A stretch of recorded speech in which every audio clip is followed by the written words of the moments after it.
Halo semuanya, selamat datang di channel Auto Driver.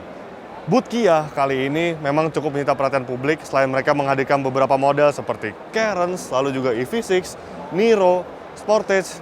Ini juga menjadi salah satu perhatian publik yaitu Sorento HEV. Mobil ini sebenarnya berbagi basis dengan saudaranya yaitu Hyundai Santa Fe dan dia berbeda penggerak dibandingkan Santa Fe yang dipasarkan di Indonesia. Lantas, apa saja yang ditawarkan mobil ini, bagaimana fiturnya, bagaimana mesinnya, dan berapa harganya? Ikuti terus video ini.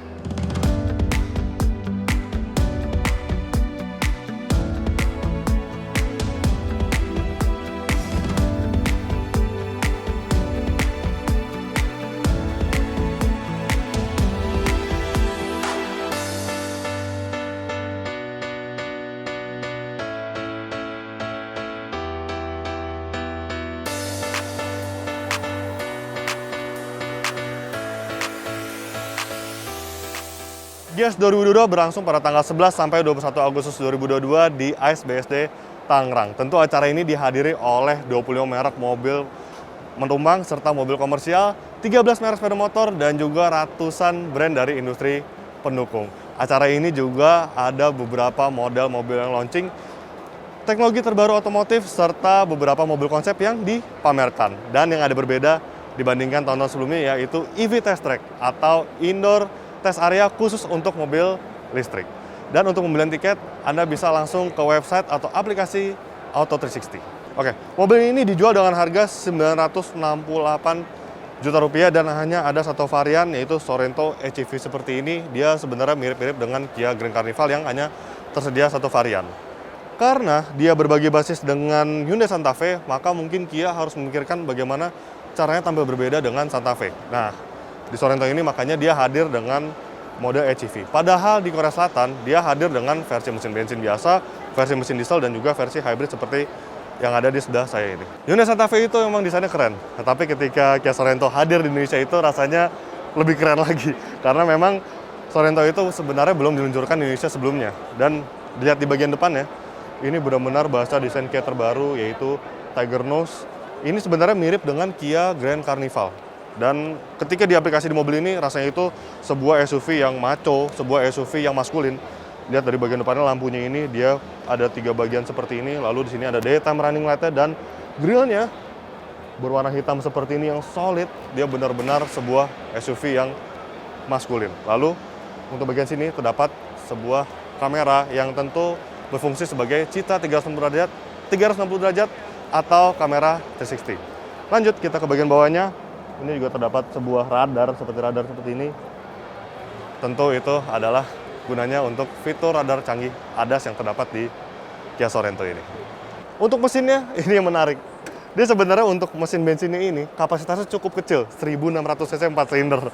Mesin ini biasanya digunakan di mobil tipe hatchback, tipe LSUV, LMPV.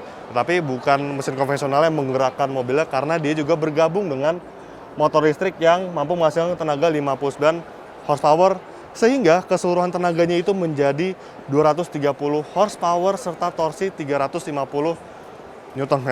Nah, mobil ini memiliki teknologi hybrid electric vehicle yang berarti dia memiliki baterai yang kapasitasnya tidak cukup besar dan untuk meningkatkan daya baterainya atau mengisi daya baterainya itu tentu dari regeneratif brakingnya. Dan seluruh tenaga tersebut dialirkan ke roda depannya. Jadi misalkan kapasitas baterai itu ready, dia penggeraknya itu hanya motor listrik saja. Tetapi ketika Anda menekan gas penuh atau kapasitas baterai itu tidak cukup, maka mesin konvensional yang akan bekerja berpadu dengan motor listriknya. Sekarang kita lihat bagian sampingnya. Nah, untuk bagian sampingnya, saya akan membahas sedikit soal dimensinya. Jika melihat harganya, dia harganya 968 juta yang artinya dia skemanya itu mirip dengan Hyundai Palisade. Tetapi jangan salah, karena Hyundai Palisade itu sebenarnya punya saudara yaitu Kia Telluride yang belum dipasarkan di Indonesia, dan Kia Telluride dengan Hyundai Palisade itu memiliki dimensi panjang hampir 5 meter atau sedikit lebih dari 5 meter. Dan mobil ini dimensi panjangnya tidak sampai 5 meter, lebih tepatnya 4,8 meter. Oke, sekarang kita lihat detailnya untuk bagian sampingnya. Velg, dia menggunakan diameter ring 19, 5 spoke seperti ini, dan untuk profil bannya 235 55 ring 19 yang tebal. Memang dia tidak sporty tetapi maco untuk desain velg serta ban yang tebal. Lalu untuk bagian sampingnya seperti ini. Dan yang paling saya suka dari mobil ini adalah buritan belakangnya ini, lekukan-lekukannya ini benar-benar dia apa ya? Ya mobil Korea zaman sekarang lah. Mobil Korea zaman sekarang itu benar-benar dia memang tampil berbeda dibandingkan mobil-mobil misalkan dari Jepang ataupun Eropa. Ini benar-benar sebuah desain yang baru nih. Apalagi ditambah dengan lampu seperti ini, guratan-guratannya itu benar-benar sebuah SUV yang ganteng dan maco. Nah, untuk bagian belakangnya sudah terlihat tadi di bagian sampingnya ya. 3/4 bagian belakangnya itu benar-benar dia guratannya keren. Apalagi di bagian belakangnya ini lampunya LED. Dan ada 2 bagian seperti ini benar-benar keren dan tidak pernah ada sebelumnya. Sama seperti sebenarnya di Hyundai Santa Fe dan Palisade, dia saat keluar versi terbarunya itu dia benar-benar berbeda dengan SUV-SUV sebelumnya. Bahasa desainnya tidak pernah terpikirkan sebelumnya. Lalu kita lihat untuk emblem ya, dia sudah menggunakan emblem terbaru dari Kia seperti ini. Lalu untuk Sorento-nya diletakkan di bagian sini. Ini benar-benar menjadikan sebuah SUV yang besar agar menimbulkan kesan maskulin di bagian belakangnya. Lanjut, Eco Hybrid merupakan varian dari mobil ini karena mobil ini hanya ada satu varian. Kemudian bagian bawahnya ini dia dilengkapi dengan aksen hitam dipadukan dengan aksen abu-abu di bagian bawahnya ini, di bagian bumper. Tapi ini bukan knalpot, knalpotnya berada di bagian bawahnya lagi. Lalu dia juga ada wiper yang disembunyikan di bagian atas dan ada rear defogger. Wajar karena ini merupakan sebuah SUV yang premium. Fitur harus lengkap. Sekarang kita lihat bagasinya. Oh, di sini membukanya. Sudah elektrik mekanisme pembukaannya. Dan ini dia kapasitas bagasinya. Dia bukan 7-seater, 6-seater karena bagian baris keduanya itu dia berkonfigurasi captain seat. Sekarang kita akan coba buka. Ketika membawa penumpang full dan Anda harus membawa barang penuh, kita akan praktekkan seperti ini. Ini sepertinya untuk koper-koper medium itu masih muat jika dibaringkan. Nah, sekarang kita akan coba melipat semua bangku baris ketiganya. Wow, rata dengan lantai belakangnya, luar biasa.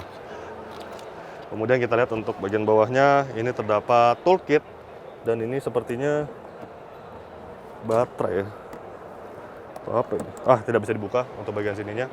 Tetapi untuk kapasitas bagasinya sendiri ini cukup luas ya, mungkin dia setara dengan misalkan Hyundai Santa Fe ataupun Honda CR-V yang sekarang Honda CR-V itu hadir dengan konfigurasi 3 baris. Kemudian untuk bagian belakang ini juga tersedia ventilasi AC yang bisa diatur secara individual di bagian belakangnya. Nice. Dan bagian baris keduanya itu, joknya itu bisa diatur jika Anda misalkan membawa barang yang sangat besar. Lalu ingin masukkannya dan tidak perlu lagi repot-repot untuk melipat seperti saya tadi tuh. Saya menekan tombol jok baris keduanya karena ternyata dia tersedia pelipatan di bagian sini. Tuh. Sangat praktis ya. Oke.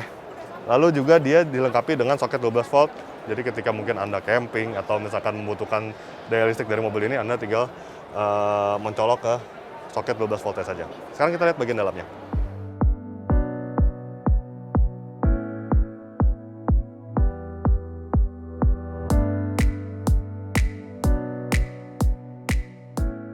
Ini dia baris kedua dari Kia Sorento dan ini sangat menyenangkan karena dia ada captain seat.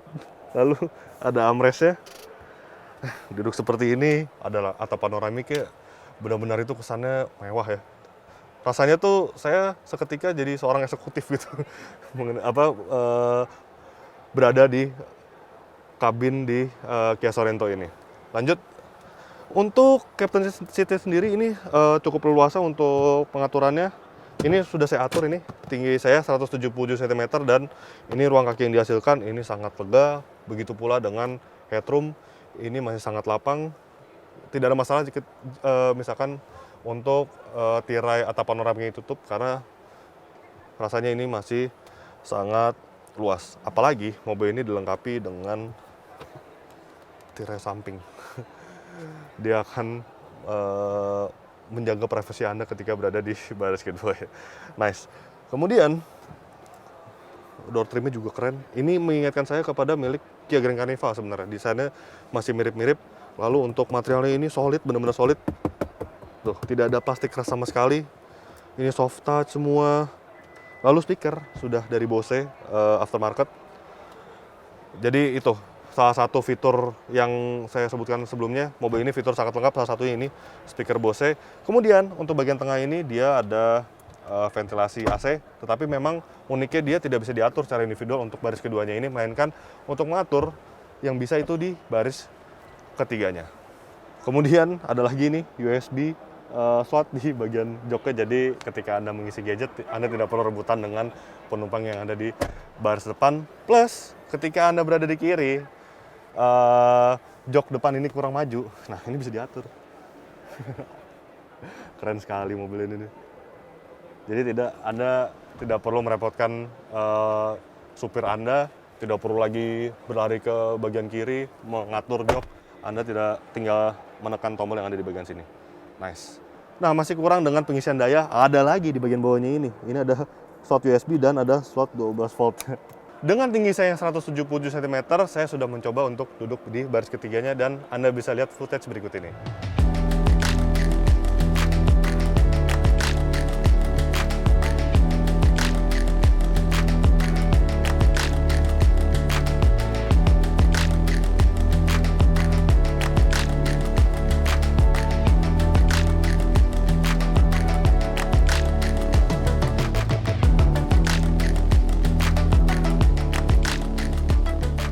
Nah, sekarang saya sudah berada di balik kemudi dan Anda bisa lihat saat saya keluar dari baris ketiganya itu ada fitur One Touch Tumble yang sangat memudahkan saya untuk keluar dari baris ketiganya.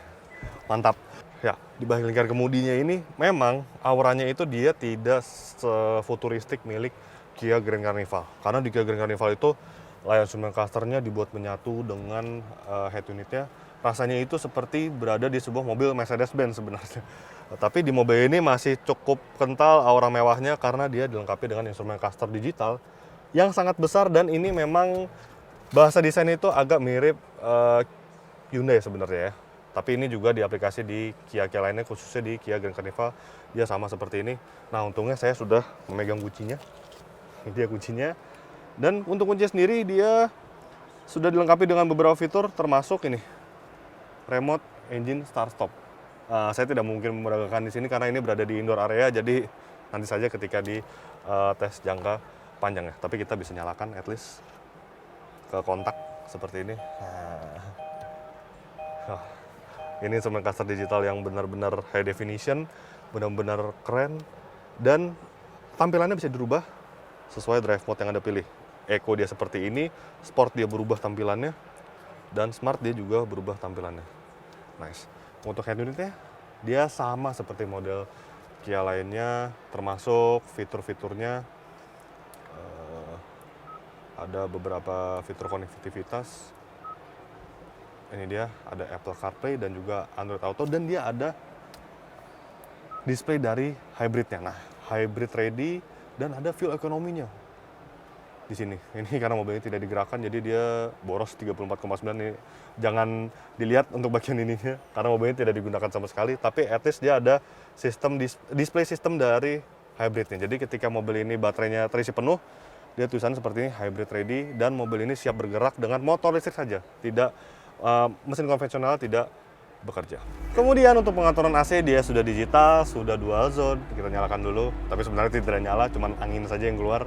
Sudah dual zone, bisa di-sync kiri kanan kedua zone-nya, lalu ada sirkulasi udaranya.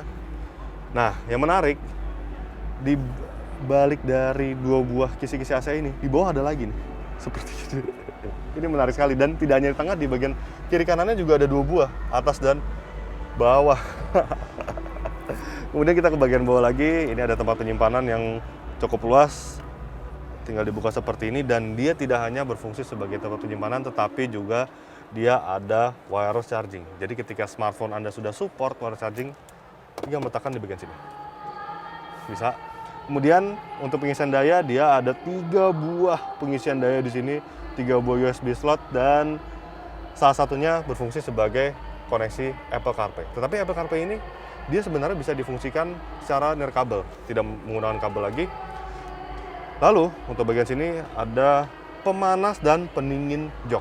Oke, Pemanas jok mungkin tidak terlalu terpakai untuk di Indonesia, tapi untuk pendingin jok ini mungkin sangat cocok. Jadi ketika Anda berkendara lama itu bagian belakang ini tidak berkeringat. Biasanya itu sering terjadi ketika Anda berkendara terlalu lama dan bahan jok itu bahannya kulit. Itu sering terjadi sebenarnya, bagian punggung itu berkeringat. Menariknya, tidak sampai di situ, dia juga dilengkapi dengan heater steering. Jadi ketika Anda memegang setir ini, itu akan menimbulkan efek panas. Mungkin sebenarnya mobil ini benar-benar speknya itu spek Korea. Jadi dia datang langsung di Indonesia dan fitur itu tidak di-cut-cut sama sekali. Jadi seperti ini. Sebenarnya fitur ini juga kami rasa tidak terlalu terpakai di Indonesia karena mengingat di Indonesia itu tidak ada winter atau musim dingin. Lanjut, ini yang menjadi ciri khas dari mobil Kia terbaru yaitu pengaturan transmisinya menggunakan knop putar seperti ini. Ini mengingatkan kita kepada model Range Rover sebenarnya ya. Lalu ada drive mode yang saya tadi peragakan untuk mengatur instrumen clusternya, displaynya seperti apa. Kemudian ada P, logo P ini untuk menampilkan kamera Citra 360 derajat. Lalu ada parking sonar atau sensor parkir. Handbrake sudah secara elektrik tentunya dan dipadukan dengan auto hold dan dia juga ada fitur hill descent control. Kemudian di bagian tengah ini ada dua buah cup holder dan ada tempat penyimpanan kecil di sini. Center console. Nah, ini dia juga dilengkapi dengan bahan kulit seperti ini, berkualitas sekali. Lalu ini center console sangat luas dan dia juga dilengkapi dengan partisi seperti ini. Jadi ketika Anda menaruh barang-barang seperti koin misalkan atau kartu e-tol untuk membayar tol, ini Anda bisa letakkan di bagian sini dan tidak terlihat. Dia tidak berantakan gitu. Ini sangat luas, sangat dalam untuk center console, nice. Setir, lingkar kemudi, ini mirip dengan Kia Grand Carnival ya untuk setirnya. Dilapisi dengan kulit dan ini enak untuk digenggam, dilengkapi juga dengan pedal shift di bagian sini. Untuk bagian kiri tombol ini tombol untuk mengatur sistem entertainment-nya untuk menaikkan dan menurunkan volume, mengangkat telepon, mode dan sebagainya. Bagian kanan ini untuk mengatur MID dan ada cruise control dan bukan sembarang cruise control karena mobil ini dilengkapi dengan fitur radar adaptif cruise control. Nah, fitur adaptif cruise control ini sangat lengkap. Dia paket lengkap di mobil ini. Dia dilengkapi dengan yang pertama blind spot monitoring, adaptive cruise control, lane keeping assist, lane change warning dan lain-lain. Mantap. Ya wajar untuk harga mobil 900 hampir 1 miliar itu sangat wajar sebenarnya. Belum selesai, masih ada fitur lagi. Ini ada fitur head up display yang ditampilkan di kaca depan, diproyeksikan seperti itu. Luar biasa. Speaker di tengah ada dan sama seperti bagian belakang dia juga dilengkapi dengan speaker Bose. Kualitas tidak perlu diragukan lagi, ini benar-benar high quality ini. Lalu ini ada detail menarik di bagian sini, ini seperti aksen pemanis yang membuat mobil ini classy gitu, berkelas gitu.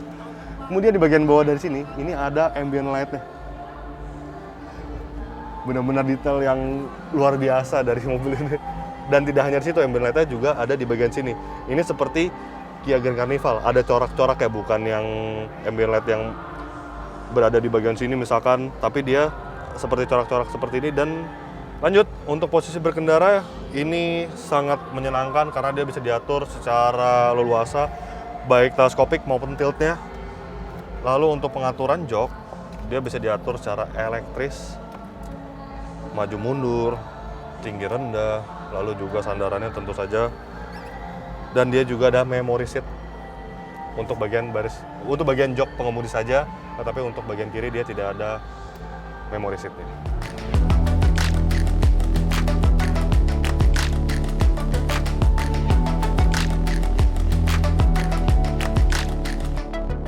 Well, memang secara harga dia memang selisihnya cukup jauh dibandingkan saudaranya yaitu Hyundai Santa Fe. Tetapi secara fitur mobil ini cukup berlimpah, apalagi untuk konfigurasi bangkunya di dalam itu dia berbeda dengan Santa Fe. Dia captain seat untuk baris keduanya dan dia juga berpenggerak hybrid. Jadi begitulah hasil first impression kami terhadap Kia Sorento HEV 2022. Klik like jika Anda menyukai video ini, subscribe jika Anda belum, dan jangan lupa juga untuk isi kolom komentar di bawah. Main-main juga ke website www.autodriver.com dan jangan lupa juga untuk download aplikasi kami di Google Play Store. Terima kasih sudah menyaksikan video ini dan sampai jumpa di video-video kami selanjutnya. Bye-bye.